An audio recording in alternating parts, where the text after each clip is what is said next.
Hey everyone. So if you're an innovator, a founder, or really just anyone with a brilliant technical idea, this is for you.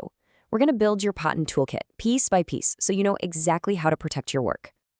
So you did it. You had that amazing eureka moment. You've been tinkering, testing, and you've actually created something new and incredible. The excitement is through the roof, right? But right on the heels of that feeling comes this nagging question. How do I stop someone from just taking this? All right, let's talk protection. I always like to think of your invention as your castle. It's valuable, you built it, so you need to build a moat around it. And in the world of ideas, the biggest, baddest moat you can possibly build is a patent. So what is a patent really? At its core, it's a deal. It's a bargain you strike with the government and, by extension, the public. You agree to publish exactly how your invention works, holding nothing back.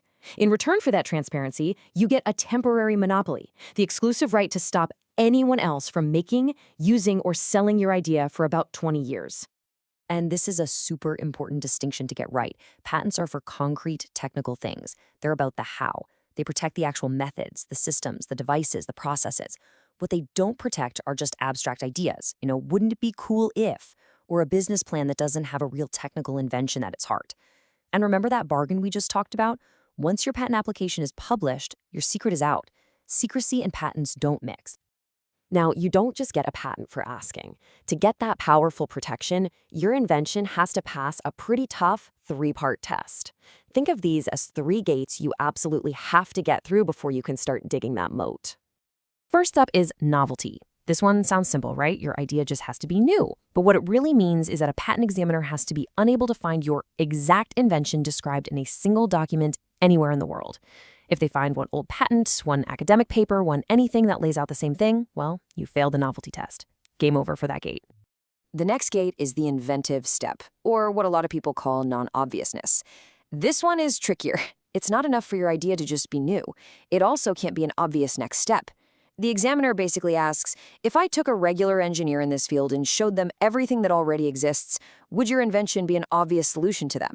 Your invention has to be a genuine leap, not just connecting 2 dots that were already right next to each other. And the final gate is utility. This is the common sense check.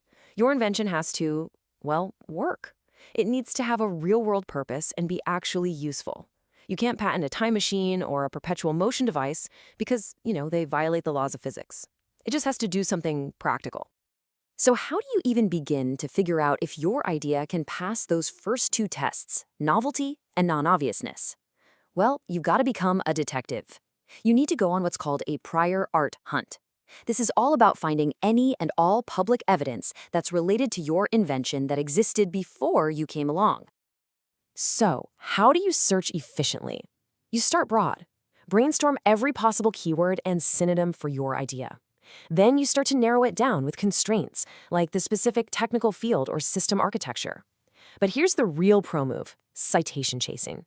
Once you find one really relevant patent, look at the other patents it references. Then see who has referenced it since.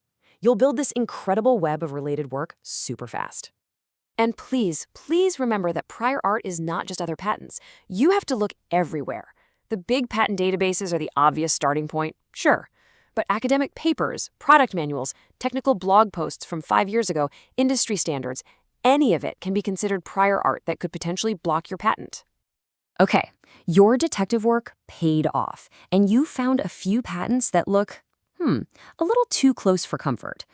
Now you have to actually read them, and these documents can be incredibly dense and confusing. But don't worry, there's a trick to it. There's a way to break them down quickly. Here's the most efficient way to read a patent. Don't start at page 1 and read to the end. No way. First, just read the title and the abstract. That tells you if it's even in the right ballpark. If it is, jump straight to the figures, the drawings. You can often understand the entire invention just by looking at the diagrams. Then, and only then, go to the claims. The long, detailed description section, that comes dead last, just to fill in any blanks.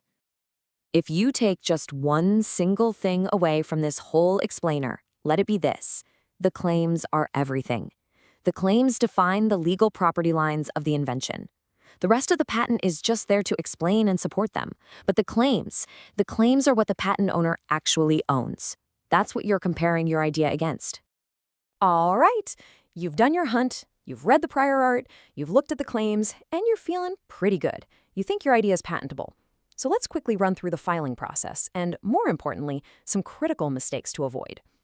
So this is a pretty common strategy. You often start with a provisional application. Think of it like planting a flag. It secures your filing date, which is super important, and gives you a year to keep refining your idea.